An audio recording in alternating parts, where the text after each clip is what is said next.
Bueno, muy buenas noches. Les mando un saludo muy caluroso y fraternal. En este momento nos vamos a estar muy en una tónica de reflexión y de reflexividad frente a un tema que es sin lugar a duda de mucha importancia para todos los que en este momento estamos interesados en ampliar los conocimientos frente a la problemática del déficit de atención e hiperactividad. Para iniciar ya mi intervención, primero me doy a conocer un poco. Mi nombre es Elianet Gómez Escobar, psicóloga, neuropsicóloga clínica, neuropsicopedagoga y, por supuesto, muy experta, diría yo, en el manejo del déficit de atención y de la hiperactividad.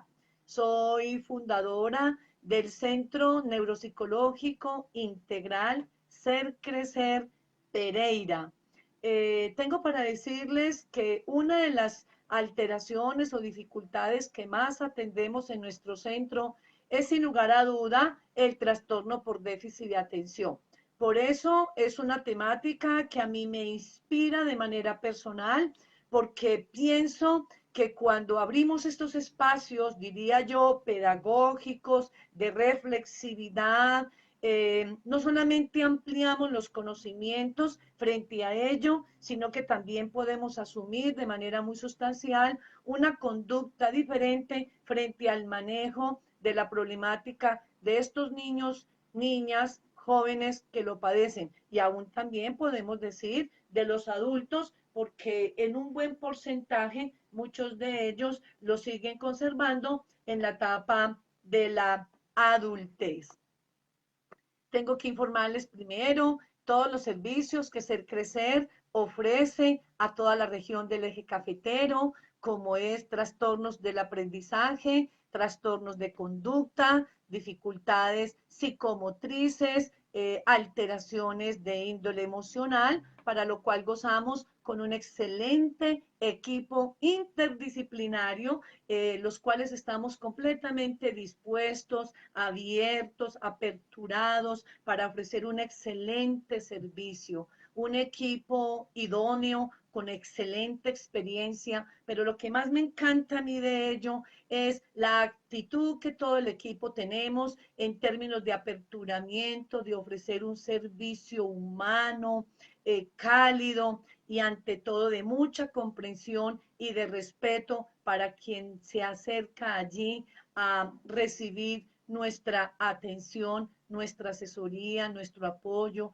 nuestra orientación. Este tema que voy a tratar en el día de hoy viene siendo complementario a otros que ya hemos venido reflexionando de manera amplia en otros videos, en otras clases que hemos venido desarrollando en épocas anteriores. El tema de hoy es cómo manejar la ira de un niño y lo particularizo de TDAH, teniendo muy en cuenta que las emociones son de alguna manera una manifestación de nuestra energía, de nuestra fuerza que potencializa, que lidera, que enfoca, que redirecciona nuestra razón de ser y de hacer.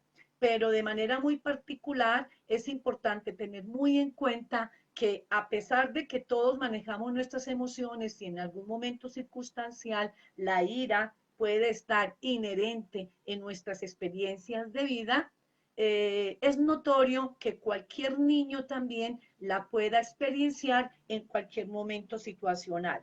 Pero el tema que voy a tratar en el día de hoy lo voy a enfatizar significativamente en los niños y niñas y adolescentes que tienen trastorno por déficit de atención e hiperactividad.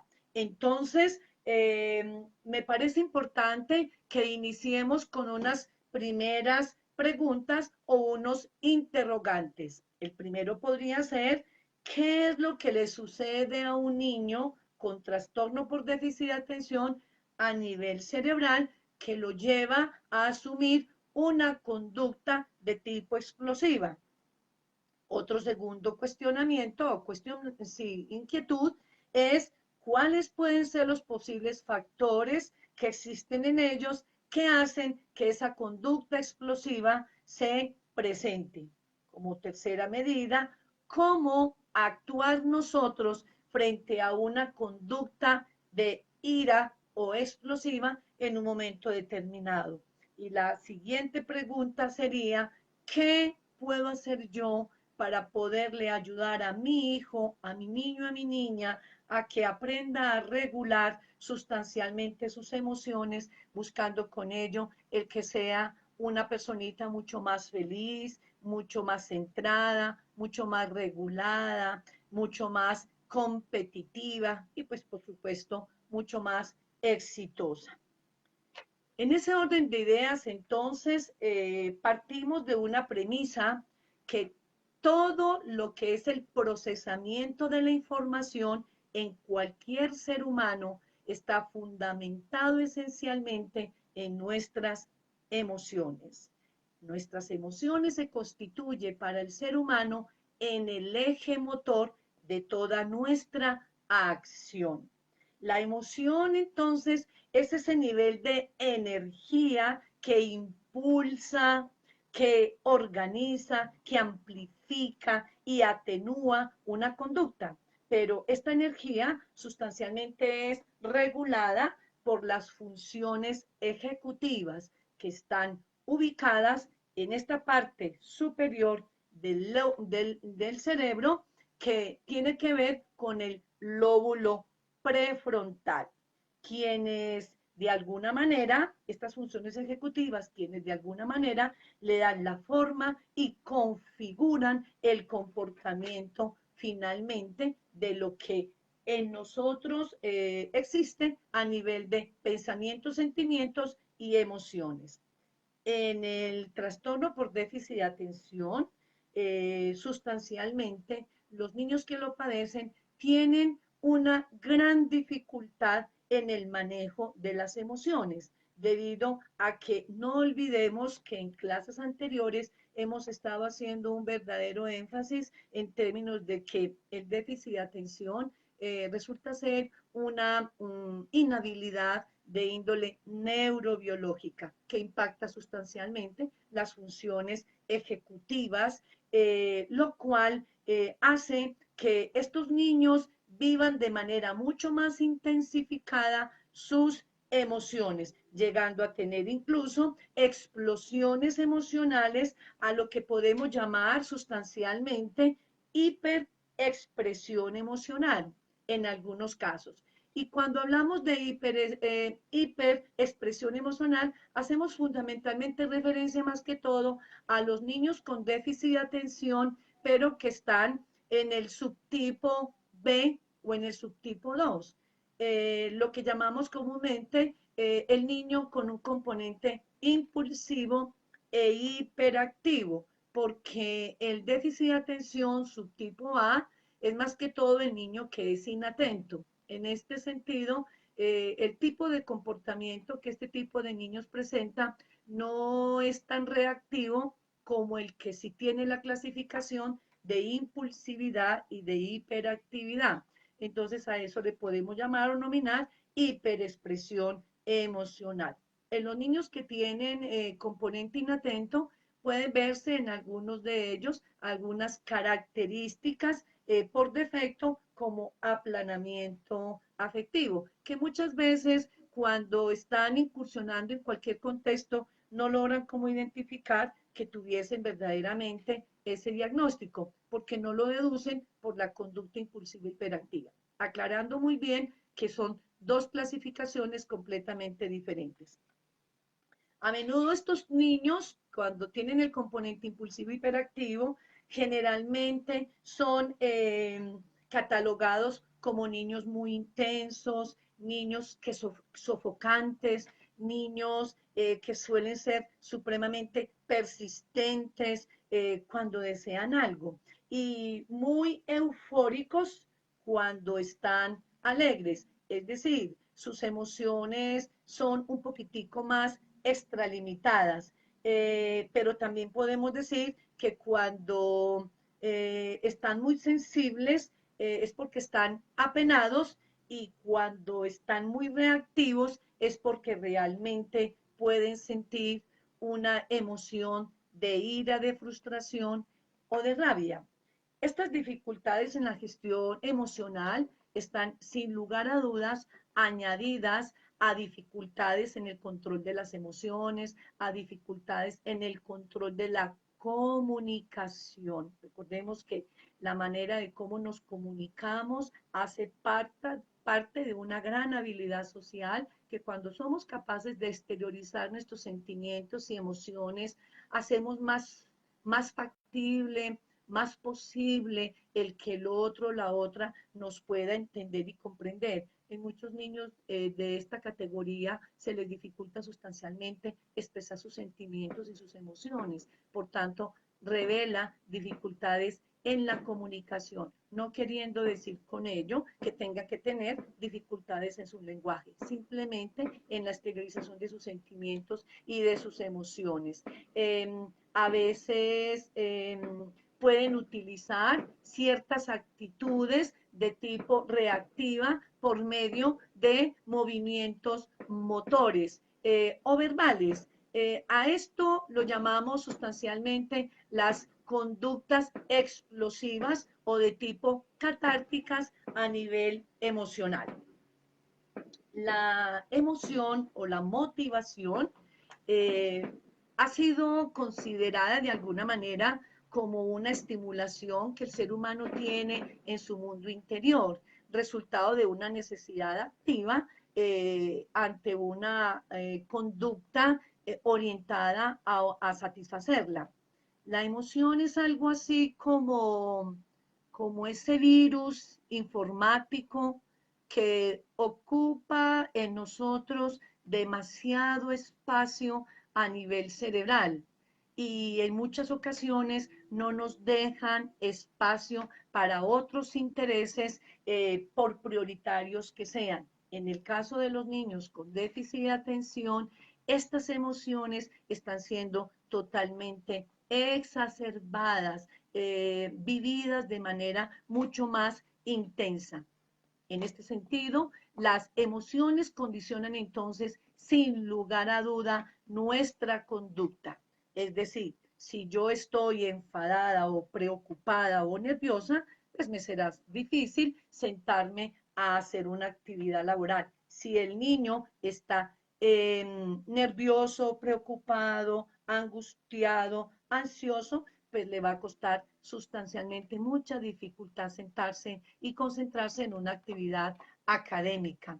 Si siento rabia o si siento ira, me revelaré frente a una situación. En el caso de los niños, si sienten ira, si sienten rabia, sin lugar a duda, la conducta que subyace es una conducta netamente de rebeldía, donde va a estar en contra de los patrones normativos. Si tengo miedo, me costará trabajo iniciar un trabajo. Si el niño siente miedo, le va a costar sustancialmente dificultad poderse enfocar ante alguna actividad que le exige un nivel de autonomía, de autodeterminación y de decisión para cumplir dicha meta. No olvidemos entonces que nuestro estado emocional regula fundamentalmente nuestro comportamiento. Entonces, en ese orden de ideas, tener un niño con este tipo de caracterizaciones es fundamental.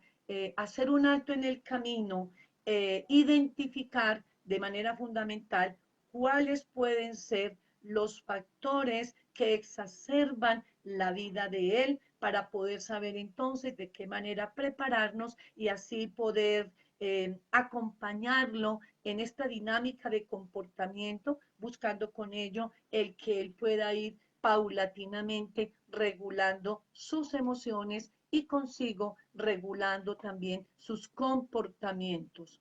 Uno de los factores, de los tantos que hay incidentes fuera del componente neurobiológico del cual ya les mencioné, en la parte inicial de mi intervención, es también vivir muy pendientes de cómo el niño duerme.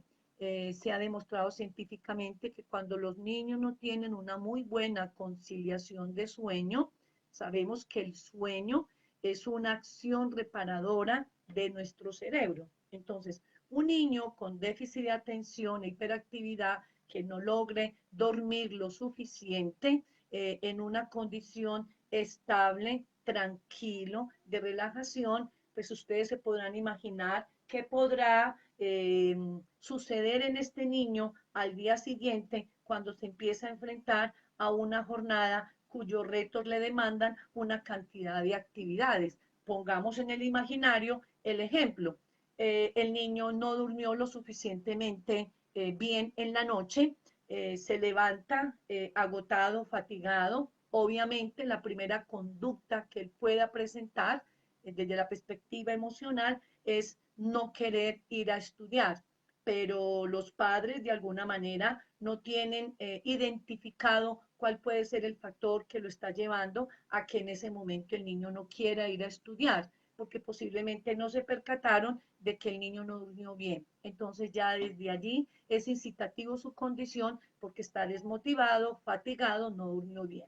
Muy probablemente se va para el colegio y dentro de una condición situacional empieza el niño a enfrentar una serie de situaciones que le van generando frustración, como por ejemplo los constantes llamados de atención de la profesora porque Juanito no está prestando atención, el hecho de haber olvidado su tarea, para lo cual el maestro de matemáticas le colocó una nota negativa porque no cumplió con su tarea, previo que ya lo había hecho de manera adecuada el día anterior. Los niños son olvidadizos y muy probablemente ese día para él ha sido un día fatal. En ese orden de ideas también va a buscar a sus amiguitos, ya él llegó con un estado emocional de mucha irritabilidad y muy probablemente entra también en conflicto con sus amiguitos y muy probablemente dentro de su frustración él puede empezar a presentar una conducta reactiva que finalmente termina con un comportamiento netamente explosivo. Finalmente tiene la reprimenda del colegio, la sanción, la nota a la casa, a los padres, el niño llega finalmente a su casa, la madre le pregunta, Juanito, ¿cómo te fue? Él agacha la cabeza, no tiene forma de expresar lo que le pasó porque aún él no entiende qué es lo que está sucediendo en su mundo interior, pero la mamá lo interroga, lo cuestiona y muy probablemente lo censura al punto de llevarlo a un nivel alto de tolerancia a la frustración. Una frustración desmedida que hace que por su condición neurobiológica y situacional y emocional, él no tenga las herramientas adecuadas de afrontamiento. Y esto hace entonces que de manera inmediata asocie o proyecte una conducta netamente explosiva, porque ahí lo que está él develando es una descarga emocional de tipo catártica, donde está develando el cúmulo de situaciones vividos a lo largo de una jornada y muy probablemente antecedida por un factor neurobiológico, el hecho del niño no haber dormido de una manera adecuada. Entonces, un elemento importante a tener en cuenta para ayudarle a nuestros niños a que controlen este tipo de conductas exacerbadas en el marco de la ira, del no control de sus emociones, es propender y cuidar que nuestros niños duerman de una manera supremamente satisfactoria. Otro elemento es aquel que cuando estamos constantemente censurando sus conductas, reprobando en el día a día la manera como él actúa, cómo se comporta, esa experiencia va debilitando en él el concepto que él tiene de sí mismo, al punto de fragilizarle y vulnerarle la autoestima. Entonces, cuando la autoridad aparece a exigirle a él una serie de normativas, como ya hay un componente de frustración, porque se ha declarado incapaz, incompetente, entonces devela esa emoción que se exacerba desde sus funciones ejecutivas y definitivamente termina con una conducta de tipo explosiva o de irritabilidad, para lo cual puede factiblemente ser manifestado a través de diferentes conductas, expresiones verbales soeces, el hecho de tirar lo o cuanto objeto encuentre a su alrededor, tirarlo con fuerza, darle golpes a las paredes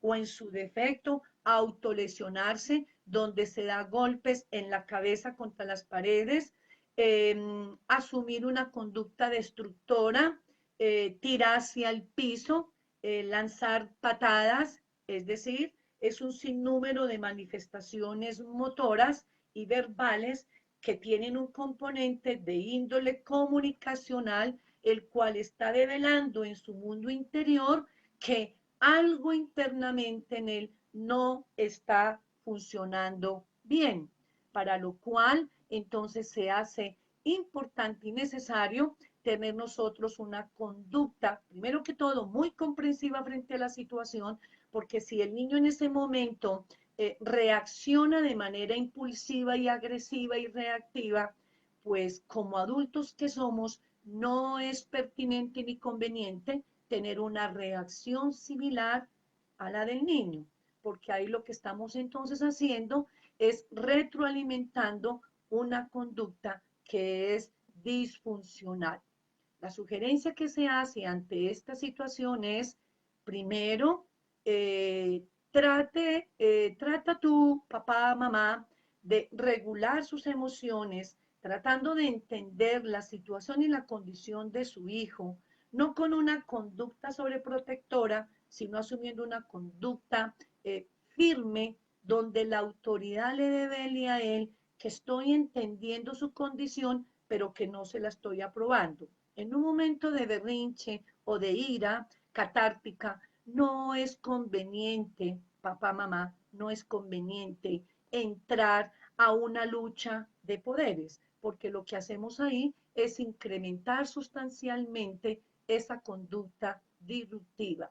Ahí lo que debemos hacer, de alguna manera, en la medida de las posibilidades, es permitirle al niño que tenga su desahogo catártico emocional, que es disruptivo, más o menos en un promedio de 5 o 10 minutos, en la medida de lo posible que sea tolerable.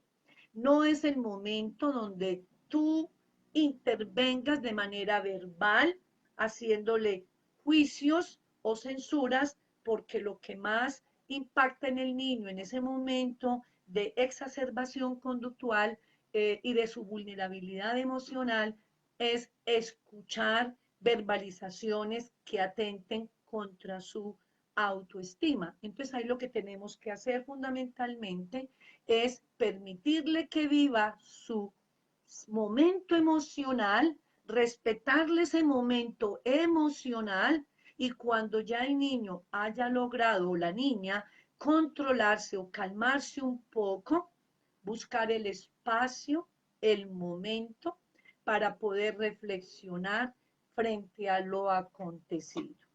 No es dejar pasar inadvertida dicha conducta, es estar en la jugada de la situación del niño o de la niña, pero saberlo manejar de una manera muy sabia. Y la sabiduría depende en gran parte de cómo tú tienes la regulación de tus emociones, tienes el control del momento, y no va a ser incitativo un lenguaje agresivo, un lenguaje punitivo, un lenguaje peyorativo, un lenguaje que esté impregnado de una carga emocional negativa, donde termine amenazando, sacudiendo al niño a nivel físico, maltratándolo, porque muchas veces nos sentimos muy impotentes al ver la reacción de berrinche o de ira que el niño está teniendo. Entonces me exacerbo como adulto, como padre, como madre, y termino cogiéndolo y sacudiéndolo para que reaccione.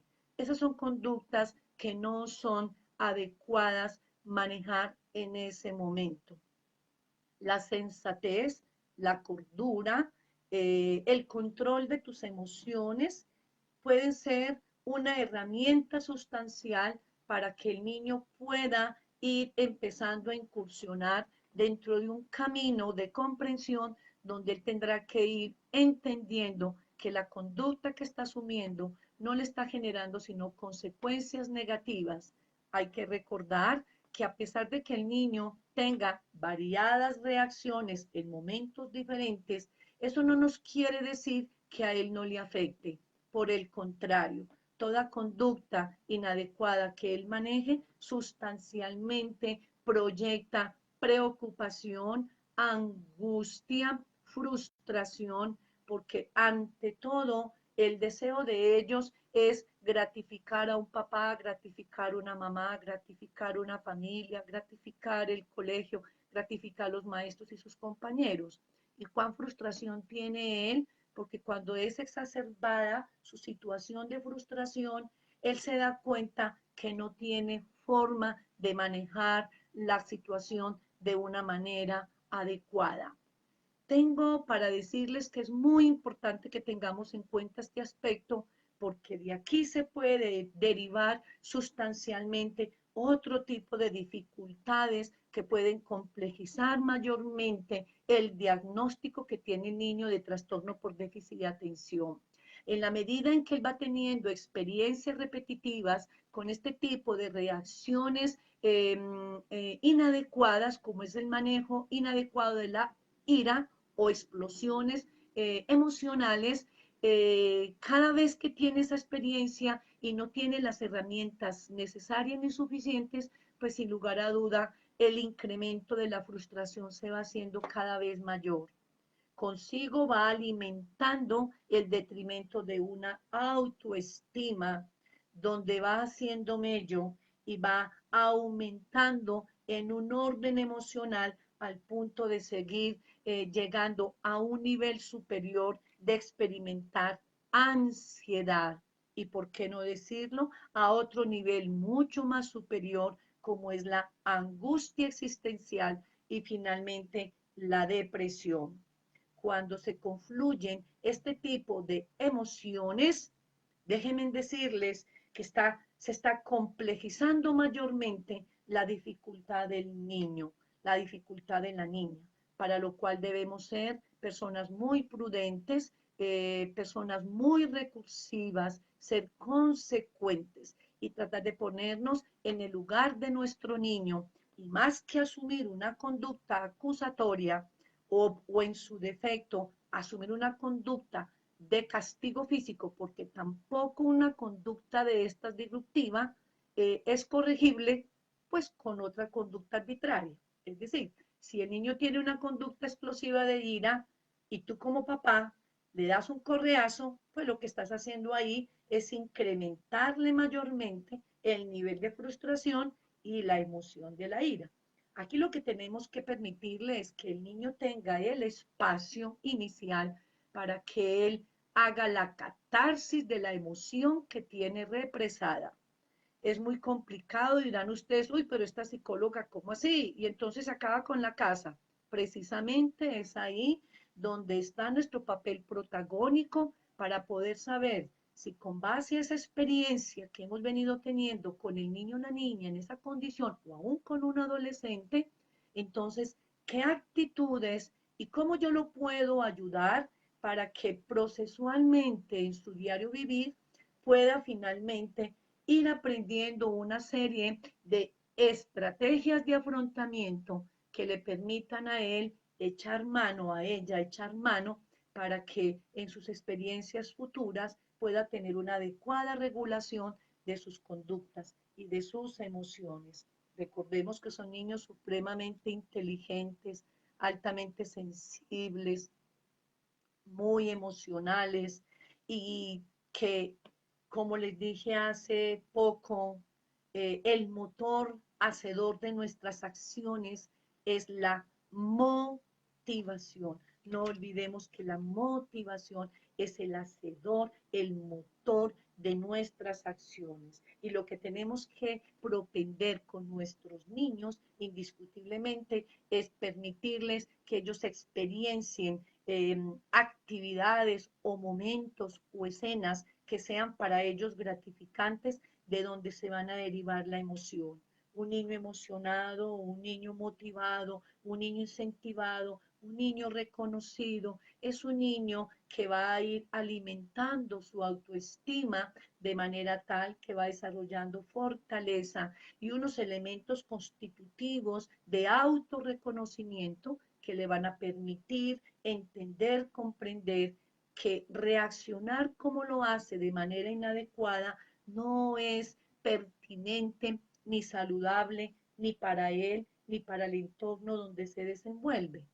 Entonces, en ese orden de ideas, hay unas sugerencias que tengo para decirles en términos de cómo abordar, cómo ayudarle a nuestro niño a que procesualmente pueda ir teniendo un entrenamiento consciente desde la reflexión, desde la reflexividad, para que ellos vayan logrando regular sus emociones e ir entendiendo que hay otras formas, otras estrategias, otras alternativas para lo cual él puede reaccionar, pero de una manera más regulada.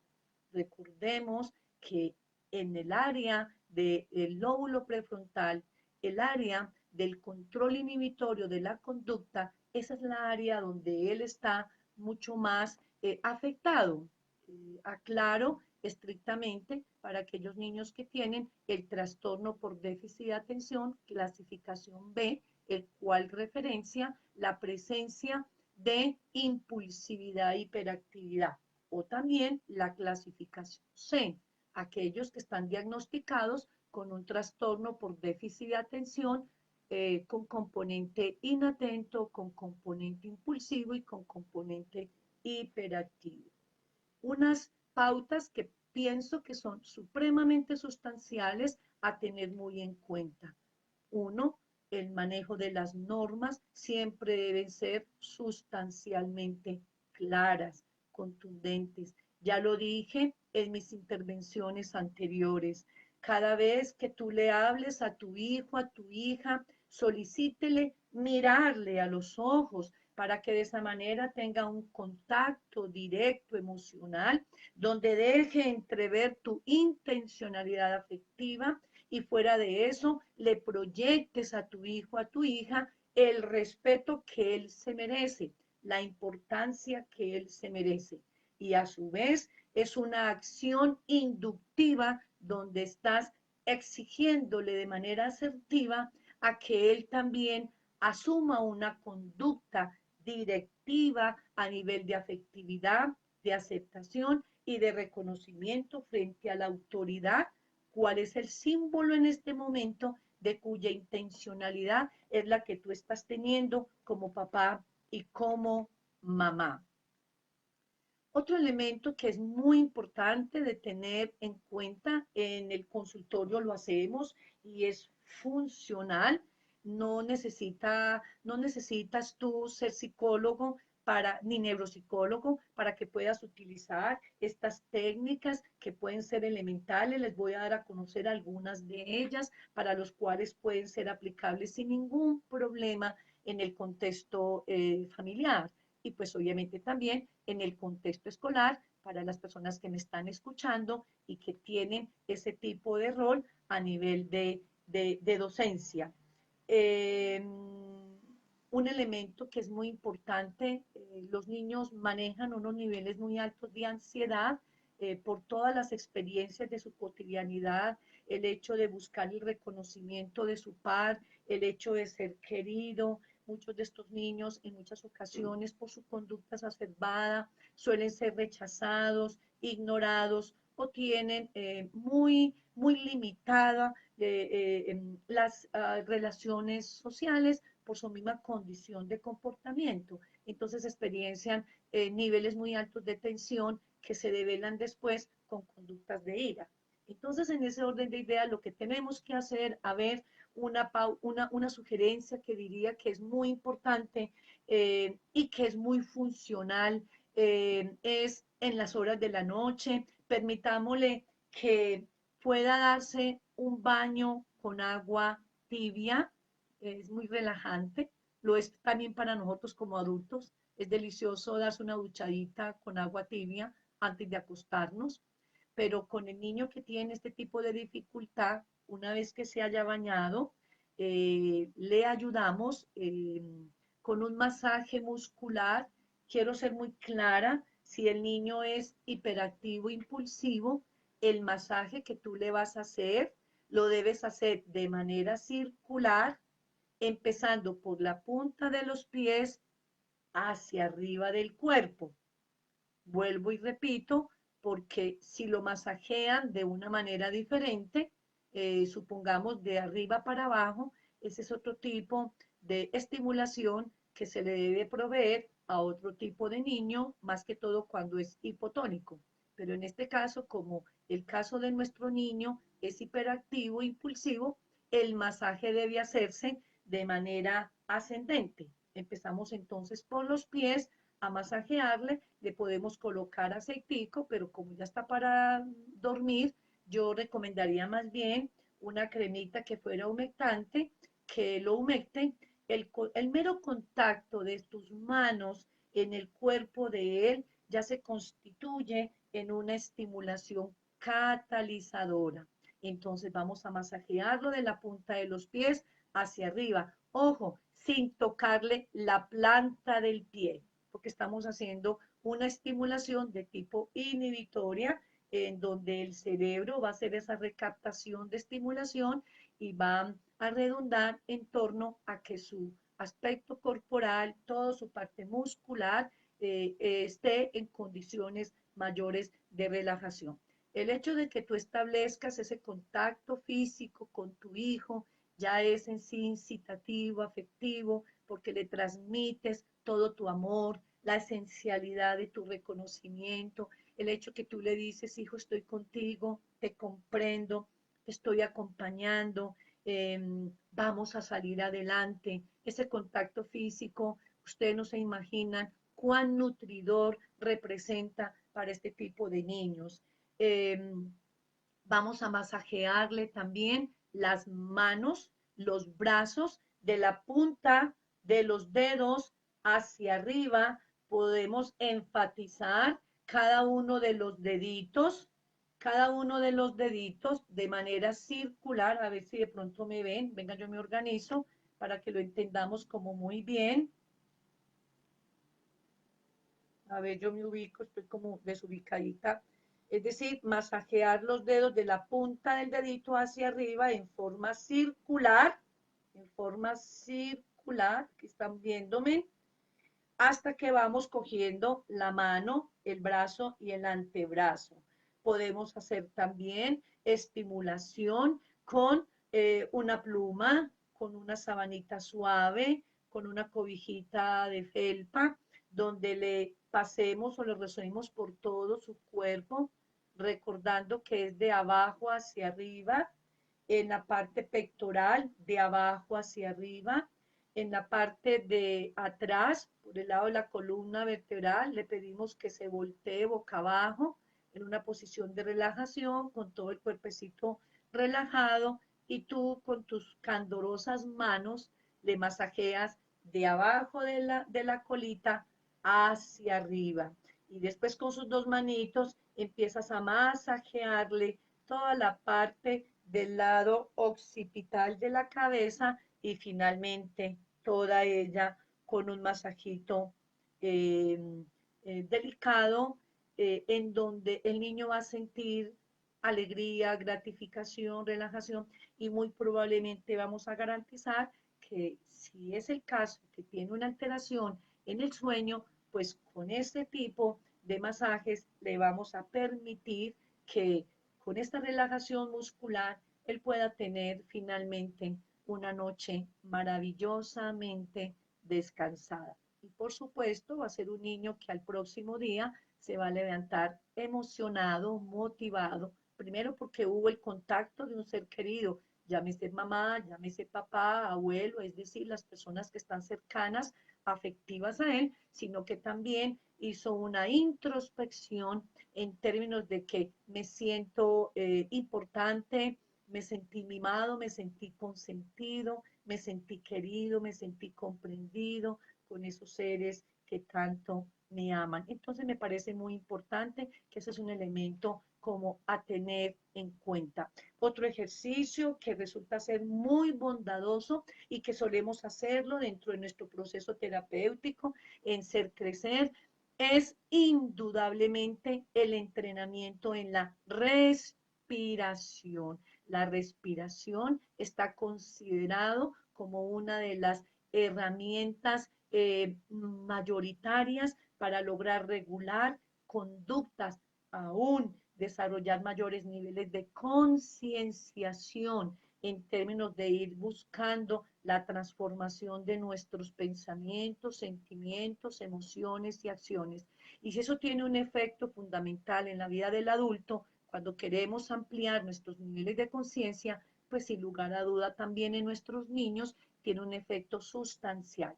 En este sentido, entonces, les indicaría para empezar un entrenamiento a que el niño vaya incursionando dentro de esta herramienta que es fundamental para la regulación de su impulsividad y de sus conductas de ira, enfatizar la respiración de manera tal que él tenga conciencia de cómo el aire entra por sus fosas nasales y cómo después de haber retenido un lapso de tiempo de unos 3, 5, 10 segundos, dependiendo de la edad que tenga el niño, podamos finalmente entonces exhalar.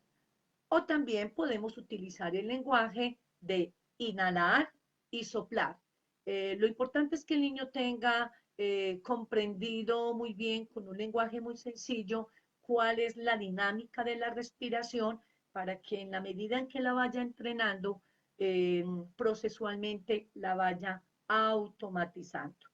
La respiración debe hacerse enfáticamente con el abdomen. Creo que también esta parte también la hablé en algún otro video que ya habíamos hecho anteriormente. Para lograr que el niño desarrolle la respiración diafragmática, les recomiendo en una fase inicial aprovechar que cuando está acostadito y ustedes le van a hacer el masaje muscular con el objetivo del cual ya les referí, ahí podemos colocarle al niño un cuaderno, un libro en la parte abdominal, buscando con ello que él identifique que esa parte es fundamental y que cuando toma la respiración, él debe ejercer un movimiento de dilatación para que él identifique que ahí hay un músculo que es el diafragmático dentro de la cavidad torácica, donde al ser estimulada, el oxígeno para el niño va a ser mayormente aprovechado. Y en esa condición, pues entonces él va a ir tomando una conciencia, el cual le va a ir permitiendo este entrenamiento y por consiguiente, pues lograría el proceso de automatización. Es muy importante que el niño lo practique primero acostado con un cuadernito, buscando con ello que tome la respiración, retenga unos segundos y después de la retención sople por la boca en A. En A es cuando la respiración es catártica. Si el niño es un niño muy irritable, muy impulsivo o demasiadamente agresivo, pues esta sería la primera respiración al cual él debería aprender. Una respiración que se llama en dos tiempos, que es catártica. Yo en el centro la llamo respiración en A. El niño toma el aire, se los voy a mostrar.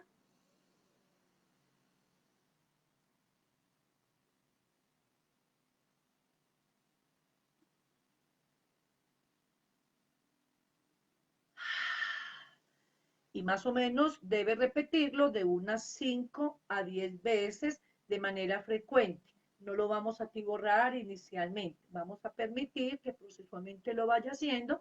Podemos iniciar con unas 3, unas 5 y en la medida en que vamos avanzando en el tiempo, en el entrenamiento le vamos incrementando el número de respiraciones. Hay otra respiración que es muy importante, que es una respiración más de tipo relajante, más de tipo introspectiva, donde el niño va a ir conectándose más con sus emociones. Entonces a esa respiración yo la llamo la respiración de o una respiración más relajante, donde se toma el aire lentamente, se retiene por unos segundos. El niño siempre está focalizado en cómo el aire es filtrado por sus fosas nasales, muy concentrado, y después de haber sostenido el oxígeno por unos segundos, él lo va a exhalar lentamente con los labios en O. Les voy a indicar.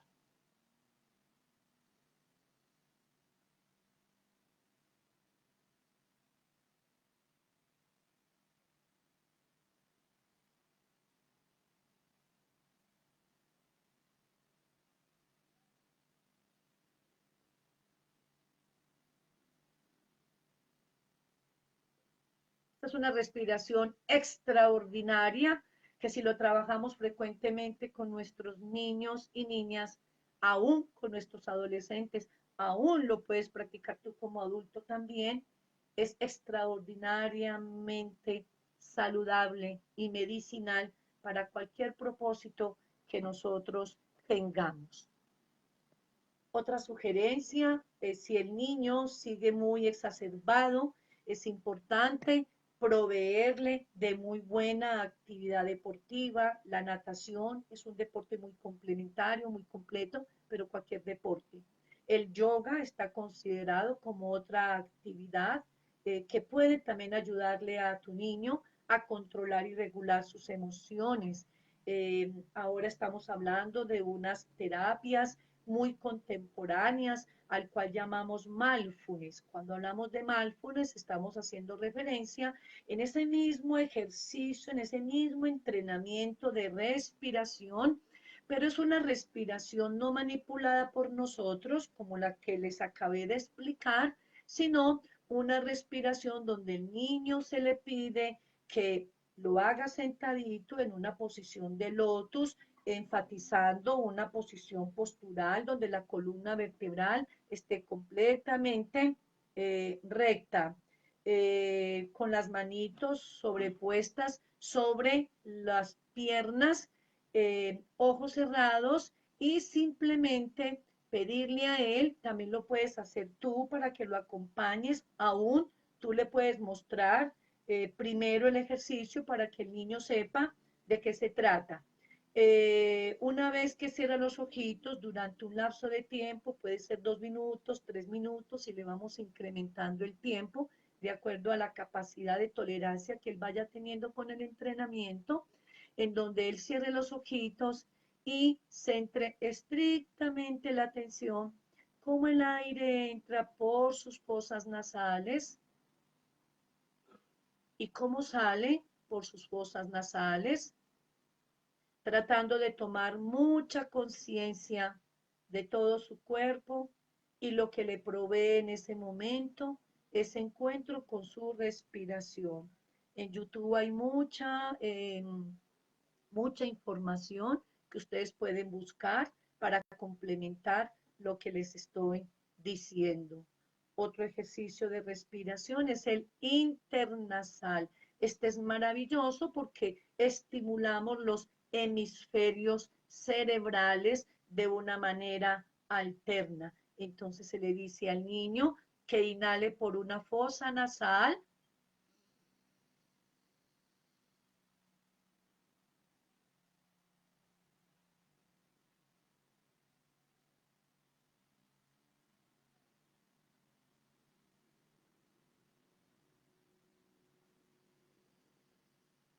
y exhale por la otra fosa nasal.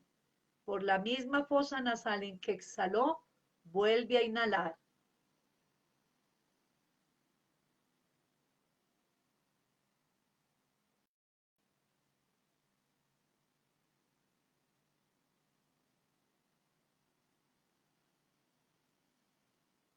Y así sucesivamente. Otra estrategia que podemos utilizar, elaboremos una figura humana y empecemos por la cabeza y terminemos por los pies. Permitámosle que nuestro niño exprese sus emociones. Entonces, en ese sentido, le vas a preguntar a tu niño qué respuestas o qué reacciones tuvo tu cuerpo o qué sintió tu cuerpo cuando estuviste iracundo. Probablemente el corazón le palpitaba más, probablemente las manos le sudaban, probablemente el cuerpo le tembló, probablemente sintió dolor de cabeza, probablemente el cuerpo se le enrojeció de la ira, de la fuerza, del esfuerzo que tuvo que haber hecho. Probablemente el cuerpo está completamente tembloroso. Es muy importante que nuestro niño o niña logre identificar las reacciones que el cuerpo manifiesta cuando tiene una escena de ira o de conducta explosiva emocional. De esa manera, al ir identificando la reacción y la respuesta que su cuerpo hace, va a ir tomando conciencia para que cuando hagamos los ejercicios de respiración, esos grupos musculares, él los tenga conscientes y los pueda también aprender a manejar. Para ello, entonces, simultáneo al entrenamiento de la respiración, también podemos ayudarle a él a que en la medida en que respire, tensione la mano con fuerza, con retención de oxígeno, lo bote y suelte. Puede hacerlo con ambas manos, tensionando, con ambos pies y en su defecto todo el cuerpo simultáneamente cuando tomemos el aire. Los invito a que hagamos este ejercicio en este momento. Entonces, les diga a ustedes, uno, tomamos todos una respiración profunda por la nariz y simultáneamente tensionamos todo el cuerpo. Y cuando diga dos, en el momento en que dé la indicación, exhalamos y soltamos. Y ustedes mismos con esta experiencia se van a dar cuenta qué efecto y qué se siente en este momento después de haber hecho este ejercicio. ¿Lo probamos? Hagámosle pues. Uno,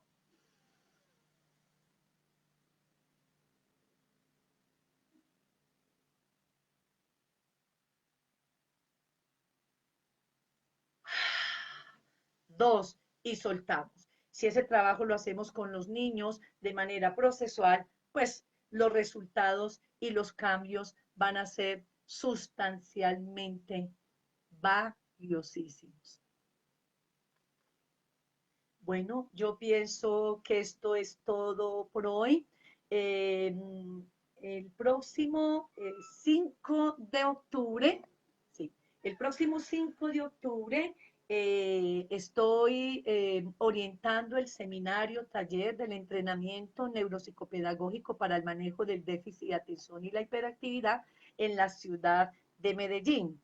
Esto y muchas cosas más aprenderemos allí. Recordemos que es más o menos una jornada de unas 5 horas, donde va a ser supremamente lúdico, muy práctico, ante todo muy reflexivo, inundado de sensibilidad humana y de mucha emoción. Voy a abrir un pequeño espacio para que las personas que decidan hacer alguna pregunta frente al tema tratado en el día de hoy, gustosamente les responderé. Entonces abrimos este momento para escuchar algunas preguntas. Mira, ¿dónde está?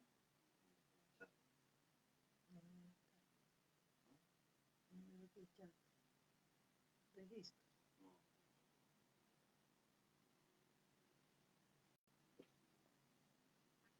No veo acá.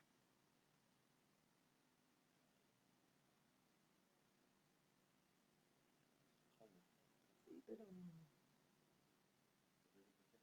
no sé si hay alguna pregunta o si la intervención que hice en el día de hoy, pues fueron, aquí dice Armenia, qué feliz saber de consejos sobre nuestros hijos, que sean muy felices. Por aquí pues hay personas que agradecen, parece ser como que les gustó un poquito, eso me alegra bastante, me encanta compartir los conocimientos. Yo pienso que en el compartir del conocimiento está la vida, está la sabiduría, está el aprendizaje y está la búsqueda de ser cada día mejores personas. ¿Alguien tiene más preguntas? Pues aquí veo como que todos están agradeciendo. ¿Qué herramientas utilizar para manejar las emociones? Pues yo creo que ya más o menos durante la intervención que hice, de alguna manera manifesté algunas herramientas. Sin embargo, también se puede utilizar otras. Nosotros utilizamos la técnica del semáforo, donde utilizamos el color rojo, el color amarillo y el color verde, en donde al niño se le hace un entrenamiento en términos del manejo de las emociones y se le va de manera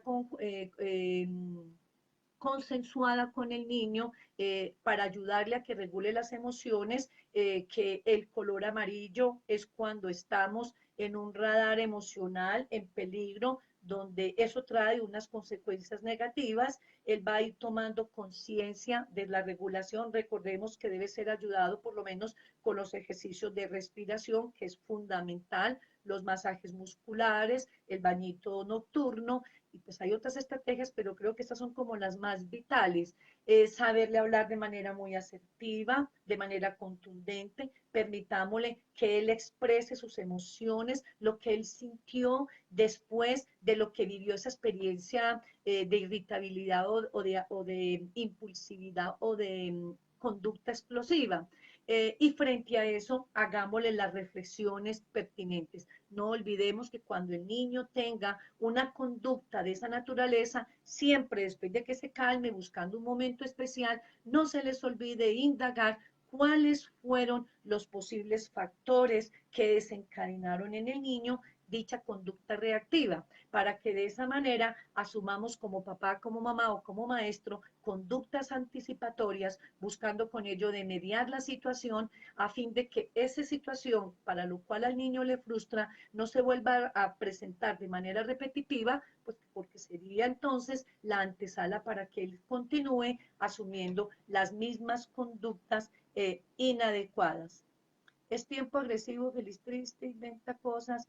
A ver, aquí hay una mamá que dice que es un niño muy agresivo, es triste, inventa cosas y eso le preocupa bastante. Cuando un niño inventa cosas, dice mentiras, ojo, mamá hermosa, te invito a que lo indagues, indague el entorno, indaguen cómo se están comportando con él, qué tipo de autoridad están manejando, porque un niño que dice mentiras, un niño que debe la conducta de tristeza, deben prestarle cuidado porque muy probablemente estamos hablando de una afectación de su condición de la autoestima.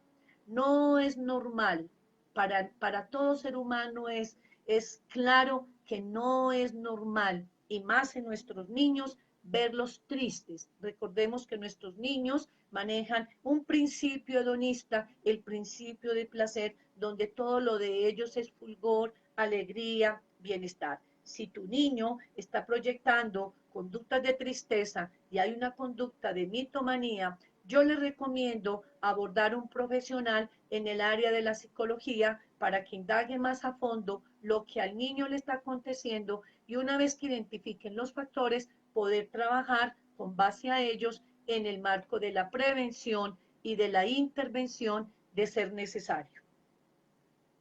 ¿Alguna otra pregunta?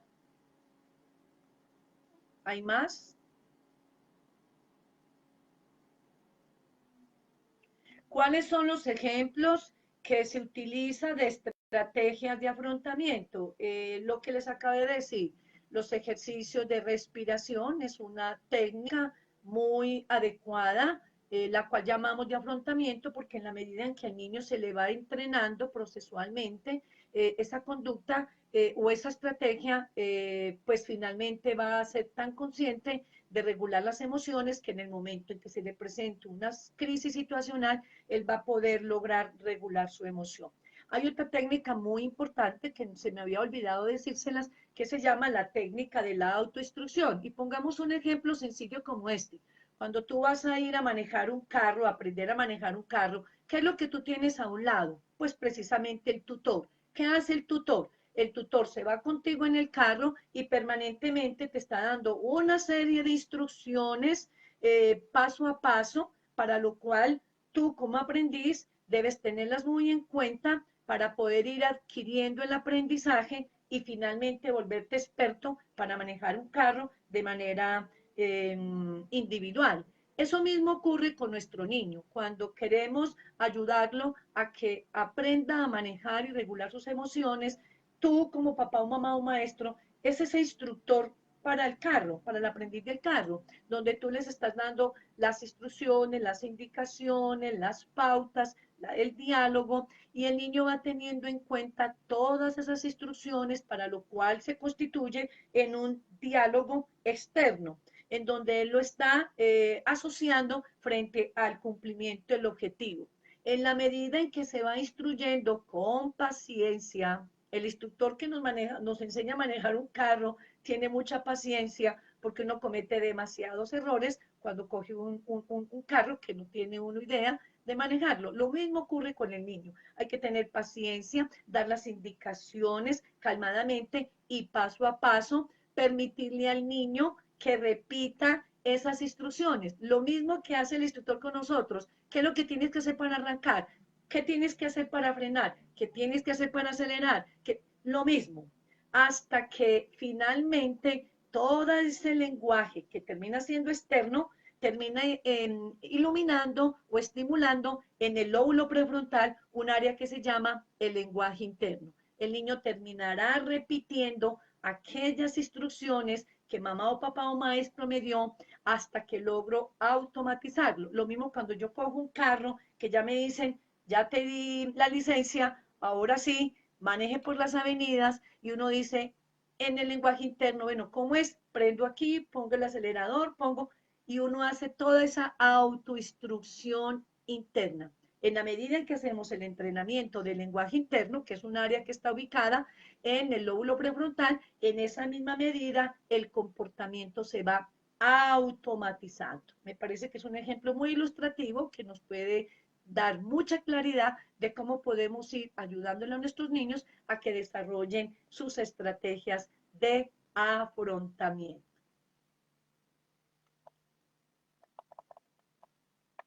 No sé si hay otras preguntas más. Yo creería pues que ya estamos como dando por culminado nuestro encuentro reflexivo en el día de hoy. No me queda sino darles muchos agradecimientos, deseándoles muchos éxitos, invitándolos a que sigan aperturando su mente, su corazón, para poder permitir que nuestros niños, niñas y jóvenes que tanto necesitan de nosotros puedan proveerse de una serie de herramientas para que puedan seguir experienciando momentos y situaciones que sean gratificantes en el marco de la felicidad. Aquí me pues, están insistiendo, tengo una pregunta con niños que tienen el mismo diagnóstico, pero que también son desafiantes, ¿cómo se tratan?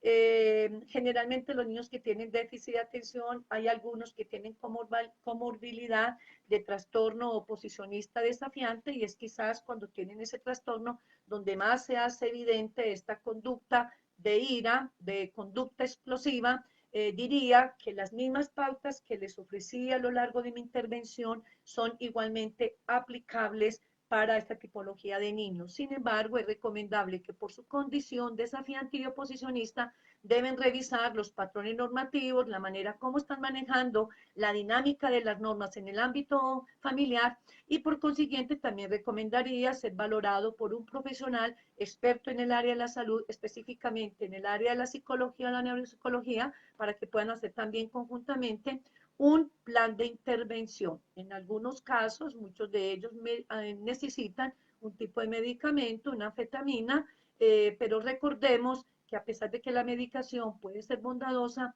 es mucho más productivo el trabajo desde la perspectiva psicoterapéutica, donde es muy importante el cambio de actitudes nuestras como adultos en el rol que nos corresponda para poder seguirlos formando de una manera adecuada.